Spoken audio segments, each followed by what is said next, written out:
Olá, muito boa noite. Terça-feira, 23 de fevereiro. O sistema de saúde já ultrapassou o ponto de esgotamento aqui na capital. Os profissionais da saúde estão cansados. Correria diária, tensa, complexa, para direcionar os pacientes ao tratamento mais apropriado na instituição adequada. É com essas palavras da Secretaria de Saúde de Porto Alegre que nós abrimos a segunda edição de hoje. Estamos vivendo o colapso em todo o Rio Grande do Sul. O curioso é que esse desabafo vem da mesma administração que, assim como a maior parte dos municípios gaúchos, pediu para o governador do estado manter a cogestão. Ou seja, na prática, seguir protocolos da bandeira vermelha, mais brandos. E isso no pior momento da pandemia aqui no nosso estado. O que for feito agora, seja pelos governos, seja por cada um de nós, vai afetar as próximas semanas. E como será? Seremos nós a enviar pacientes para atendimentos em outros estados por falta de leitos? Nossos médicos vão ter que escolher quem morre, quem vive? Máscara, álcool gel, home office, aula online, sem festa, sem aglomeração, sem correr risco. Há um ano nós falamos isso e ouvimos essas palavras. Se não agirmos agora, nós seremos atropelados por uma tragédia sem igual. E você aí de casa está fazendo a sua parte? E agora, então, veja os destaques de hoje do segunda edição. Recorde atrás de recorde e todos negativos. Metade dos internados em UTIs no estado são por Covid-19. Lotação de leitos atinge o maior percentual desde o início da pandemia. E a curva de crescimento da doença nunca esteve como agora. Como os prefeitos estão agindo? Em Canoas e Porto Alegre, regras de bandeira vermelha com restrição de horários. Será o suficiente? O prefeito de Porto Alegre está autorizado, inclusive, se for o caso, fechar a cidade. Em São Leopoldo e Canela, ordens mais rígidas. Chegamos no momento agora de dar um choque. Nós estamos colhendo hoje o fruto da nossa irresponsabilidade. Fique com a gente, o SBT Rio Grande segunda edição está no ar.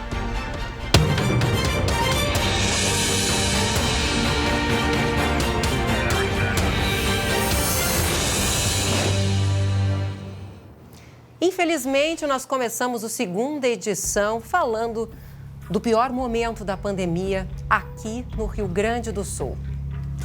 Situação, na área da saúde, por causa do avanço da pandemia, é um momento totalmente dramático em todo o sistema de saúde. Os hospitais aqui de Porto Alegre estão superlotados. A maioria com pacientes com Covid-19, UTIs lotadas, leitos clínicos lotados.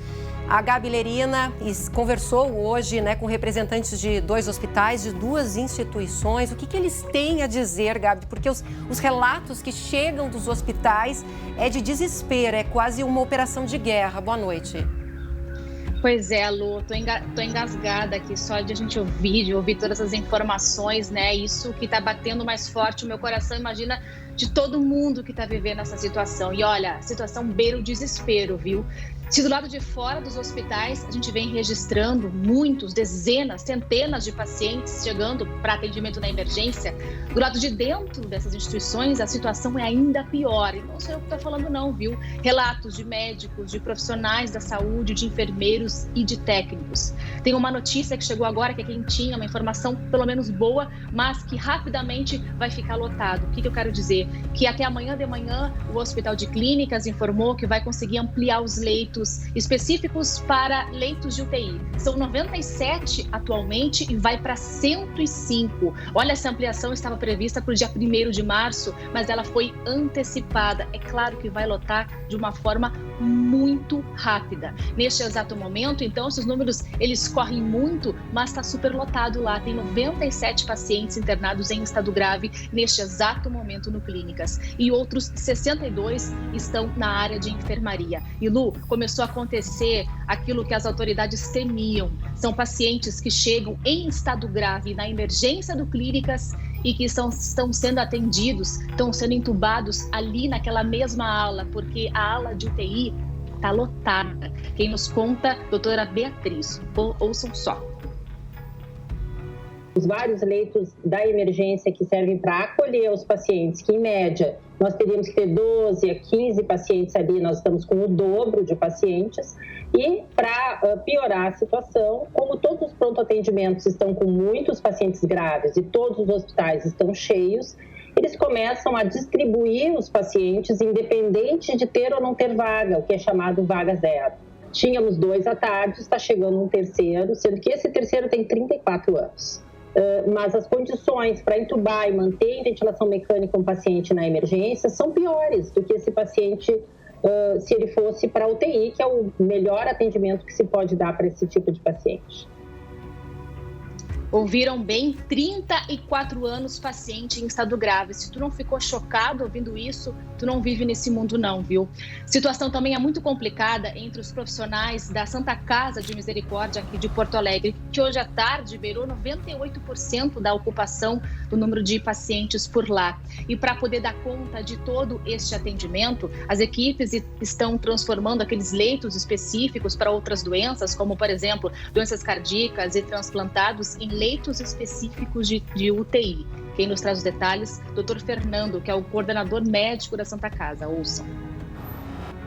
Com a progressão da pandemia, vai faltar assistência para o paciente COVID, né, e vai complicar muito a assistência a esses pacientes que precisariam ter, né, as suas doenças atendidas, tratadas com procedimentos cirúrgicos, exames, consultas. Então, é muito maior do que o COVID, né, exclusivamente, que a situação é realmente caótica. A gente não viu nada parecido até o momento. Desde o início da pandemia, a progressão de casos e a proximidade de um colapso do nosso sistema de saúde nunca foi tão próxima. Vamos lá, o que diz a Prefeitura de Porto Alegre para dar conta de todo esse atendimento? Reativou o Hospital Porto Alegre. Essa reativação começou no último sábado. São 10 leitos para a Prefeitura, 8 são convênios. É claro que está tudo lotado. Na quinta-feira agora, Beneficência Portuguesa vai oferecer 15 leitos de UTI e 40 clínicos pelo SUS. Olha, sem dúvida é um alívio, né? Porque a situação é mas tão grave, que a UPA lá da Zona Norte, que a gente mostrou ontem, olha, uma situação muito triste de uma senhora desmaiando ali na calçada. Pois é, essa UPA aí não tem mais condições de receber, não tem mais como receber pacientes. Sabe qual é a lotação que alcançou na tarde de hoje? 327% total da lotação, 327%. Não tem mais condição de receber mais ninguém nessa UPA. Hoje o prefeito Sebastião Melo, que está em Brasília, angariando recursos aqui para as áreas da saúde de Porto Alegre, disse que não descarta fechar a cidade se a situação ficar ainda mais grave. Nós vamos fazer reuniões diárias. E podemos tomar de um dia para o outro, da noite para o dia, tomar decisões mais duras, porque o prefeito de Porto Alegre está autorizado, inclusive, se for o caso, fechar a cidade. Mais grave que isso, Lu? Volto contigo. Pois é, como a Gabi disse, obrigado, Gabriela, pelas informações. É de embargar a voz, ouvir esses relatos. Diretores, médicos não param de chegar. A situação é caótica e os profissionais da saúde estão correndo, exaustos e esgotados. Lembrando que o Rio Grande do Sul já está sob as novas regras do mapa do distanciamento controlado dessa semana, que ampliou o horário de suspensão de atividades durante a noite, ou seja, começa às 8 horas da noite. Lojas, restaurantes e bares, então, devem fechar daqui a pouco, né, Guilherme Roquete, que está nas ruas, acho que na Cidade Baixa. Boa noite. Boa noite, Lu. Exatamente, eu estou aqui na Cidade Baixa, na esquina da Lima e Silva com a Rua da República. Essa região, Lu, que a gente conhece bem aqui em Porto Alegre, que tem uma série de bares, restaurantes, casas noturnas. Bom, o que está aberto aqui, Lu, tudo isso aqui vai ter que fechar depois das 8 horas da noite. Mas, por enquanto, a gente ainda vê um clima de relativa normalidade. Eu digo relativa por quê? Porque é claro que não tem a movimentação que tinha antes da pandemia. Mas tem muita gente ainda nos bares e tudo isso vai ter que fechar depois das 8 horas da noite. Esse decreto foi criado pelo governo do estado, suspendendo as atividades até às 5 horas da manhã. Tudo isso para tentar reduzir a circulação de pessoas. Além disso, eu também circulei aqui pela região metropolitana. Uma das cidades foi São Leopoldo. E eu pude ver por lá hoje de tarde, Luciane, um clima também de relativa normalidade. Por quê? Porque o comércio ainda estava aberto. Mas agora há pouco, a Prefeitura emitiu um novo decreto com uma série de normas mais rígidas. Apesar da classificação de bandeira preta e do prefeito Ari Vanazzi manter esta classificação, só vão poder funcionar ainda abertos os estabelecimentos que tiverem o selo de estabelecimento que está dentro das regras, está de acordo com as regras do distanciamento. Os outros, academias, restaurantes e outros estabelecimentos, esses todos vão ter que fechar lá em São Leopoldo, Luciane. Vamos ouvir o que diz o prefeito Ari Vanazzi. Nós vamos restringir em torno de 70% da circulação da população na nossa cidade. Tem que ser duro para poder proteger a vida da nossa população.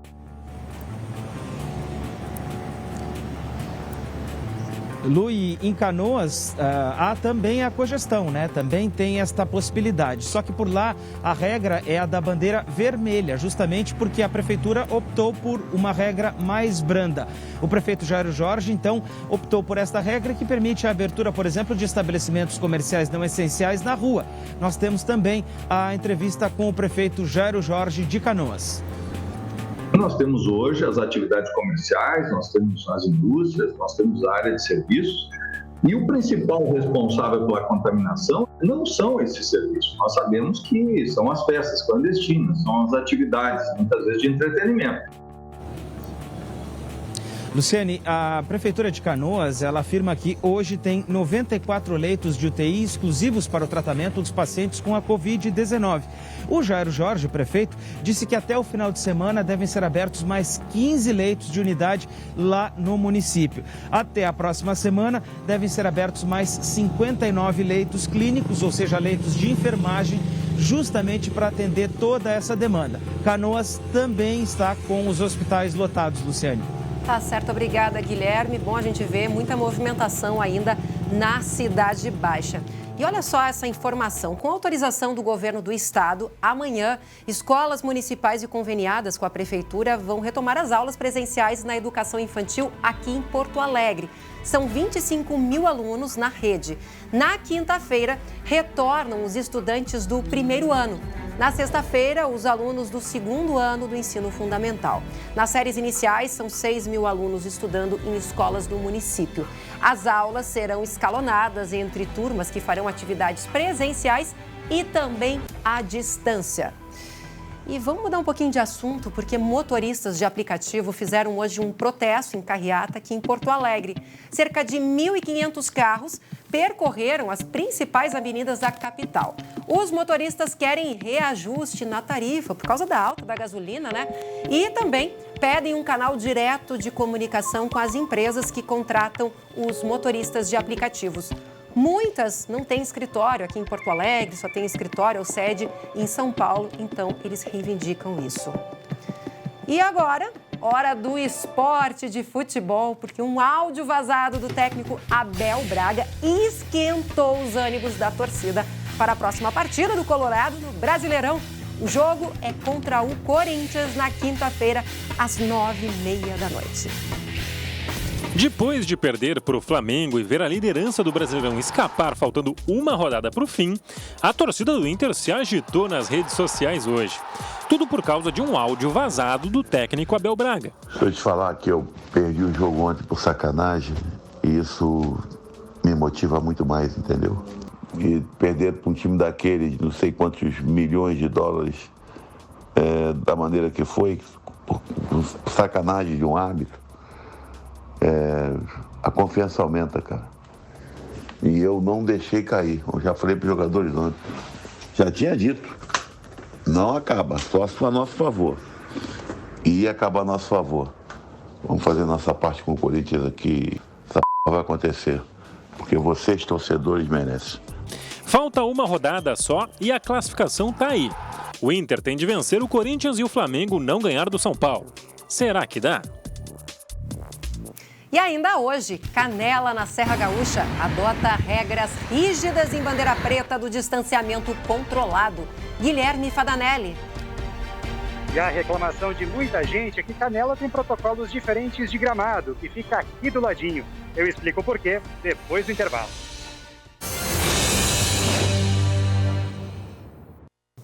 Fique agora com um recado que a FAB da EVT Assessoria tem para ti. Você aí, preste atenção. Está com dificuldade de pagar o financiamento do seu carro? Comprou um e está pagando por 2? Possui financiamentos com parcelas abusivas? E as dívidas com cartões de crédito e empréstimos? Calma aí que nós temos uma saída para você. A EVT faz uma análise gratuita e explica passo a passo como resolver os seus problemas. Faça uma consulta, conheça os casos já resolvidos pela EVT Assessoria. Dívidas de R$110 mil que saíram por R$25 mil. Você pode reduzir suas dívidas de cartão de crédito, veículos e empréstimos. Ligue agora, olha aqui o número na tela, 51 3391 3852 ou manda um WhatsApp para 51 99770 2864. A EVT Assessoria vai te ajudar a resolver todos os problemas. Ligue agora! E agora nós voltamos a falar sobre a pandemia. O sistema de saúde aqui de Porto Alegre atingiu e já ultrapassou o nível de esgotamento. O que seria isso? O plano da Prefeitura de Porto Alegre tem um nível de ocupação máxima dos leitos de UTI por pacientes Covid. Seria 383, já considerando os leitos adicionais. Nesse momento, apenas pacientes confirmados com a Covid em UTIs em Porto Alegre são 386, já acima. Agora, se a gente adicionar aí os suspeitos, a gente já passa dos 400, ou seja, o colapso já chegou. Os números, as informações, as imagens não mentem. E não é só aqui. Lá na Serra, a situação também muito complicada, tanto que a Prefeitura de Canela decidiu adotar a bandeira preta, ou seja, não vai seguir a cogestão e aí adotar regras mais brandas. Com isso, várias atividades foram afetadas com as medidas. E eu falo agora com o Guilherme Fadanelli, que está ao vivo de Canela. Fadanelli, como é que a comunidade, os empresários receberam essa decisão, já que Gramado aí do lado, né, tão diferente? Boa noite. As opiniões se dividem por aqui, viu? Enquanto tem gente que defende uma medida mais enérgica nesse momento da pandemia, outras pessoas reclamam que faltou flexibilização por parte da Prefeitura. O fato é que Canela está na bandeira preta e tem uma série de regras valendo desde hoje. Hotéis, por exemplo, que estão localizados dentro da cidade podem ter no máximo 30% de ocupação. Na beira da estrada, aí sobe para 70%. Estabelecimentos que atendem o público, turismo, também eventos e reuniões estão proibidos de funcionar. Já os restaurantes podem funcionar apenas no sistema de teleentrega e pague leve, mas com apenas 25% dos funcionários. É justamente essa série de restrições que tem provocado muitas reclamações de empresários aqui da cidade que temem por mais prejuízos nesse período de pandemia. Vamos ver. Ao mesmo tempo que a gente já esperava, foi uma surpresa para todo mundo porque foi uma medida bem drástica que foi tomada. Reduz em torno de uns 60% ou até mais o nosso movimento e acaba que a gente ainda continua tendo os mesmos gastos, porque a gente ainda tem despesa com funcionário, ainda tem despesa com aluguel, água, luz e o nosso faturamento cai muito para baixo. A Prefeitura de Canela argumenta que o sistema de saúde aqui da cidade está chegando no limite. A cidade tem apenas um hospital, outros leitos destinados para o coronavírus estão ocupados, não há mais leitos disponíveis. Além disso, na tenda de triagem, houve um aumento na procura por atendimentos. Antes, a média era de cerca de 55 por dia. Agora, subiu para 250 por dia, atendendo pessoas que passam por lá com sintomas gripais. Hoje à tarde, a gente... Vamos ouvir o Cris. Chegamos no momento agora de dar um choque. Nós estamos colhendo hoje o fruto da nossa irresponsabilidade. Eu digo nossa, é a minha, é a sua, é de todos, porque este vírus exige que eu me cuide e cuide do outro, e o outro se cuide e cuide de mim também. E isso não aconteceu. Pois é, né, Fadanelli? Belo recado aí do prefeito Constantino. Agora, Gramado, colado aí em Canela, na verdade, está seguindo aí as regras da bandeira vermelha. Até houve uma certa confusão, porque Gramado acho que estava com 4 decretos, foi o 4º decreto, né, publicado, mas são regras da bandeira vermelha, né? E é colado. Muita gente que mora em Canela trabalha em Gramado. Exatamente, Lu. Então, Gramado oficialmente está na bandeira preta, mas adotou medidas, graças à cogestão, medidas equivalentes à bandeira vermelha. Por lá, hoje eu estive ali no meio da tarde, encontrei comércio aberto, restaurantes, lojas funcionando. Agora, movimento muito abaixo do que é o normal nessa época do ano. E olha, lá funciona até às 8 da noite, mas depois disso, tudo fechado, assim como aqui em Canela. Atividades paralisam a partir das 8 da noite e voltam só às 5 da manhã. É uma situação, né, Lu, até curiosa, mas são olhares diferentes que os prefeitos dessas duas cidades têm. Pois é, tá certo, Guilherme. Olha, teve gente aí tentando atrapalhar aí o teu link, né? Passando, gritando, mas a gente está aqui sempre para levar informações. Até porque informação, notícia, né? Também é um bom remédio em épocas aí de fake news. Um bom trabalho para você, Guilherme, aí na Serra. Esteja sempre aqui nos atualizando da situação por aí. Eu sei que tá todo mundo muito preocupado porque as cidades dependem do turismo, né, Gui? Exatamente, o turismo é a principal fonte aqui da economia dessas cidades. Eles estão torcendo que essa onda baixe, né, Lu, para que as atividades possam retornar ao que estava até algumas semanas atrás. Na Páscoa, né? Então tá, muito obrigada pelas informações e a gente vai encerrando por aqui. Tenham todos uma ótima noite. Até amanhã.